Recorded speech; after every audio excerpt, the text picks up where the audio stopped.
Hier, sur les coteaux des vignes du Toulois, il est tombé entre 40 et 60 mm d'eau, soit l'équivalent d'un mois de pluie en juillet.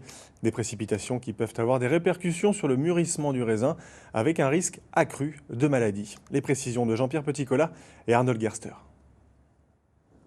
Sur les coteaux de Blénod-les-Toules, Stéphane Vaugien vient régulièrement au chevet de ses vignes.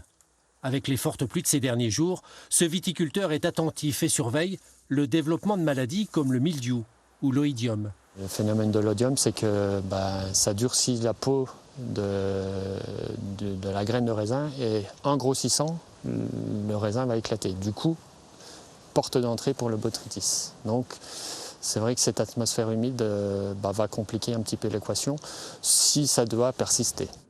Voici des grappes de raisin touchées par l'oïdium.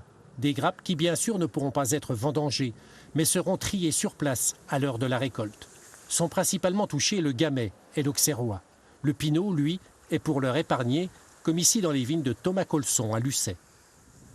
Là, ici, on voit bien du coup une tache d'oïdium, enfin des raisins oïdiumés. Donc normalement, ça se présente sous une forme de poudre blanche. Là, on voit qu'elle est noire, donc ça veut dire que la maladie est stoppée, ne se développe plus. Et du coup, ça nous rassure pour la suite, sachant qu'en plus, on voit toujours là les raisins en train de changer de couleur.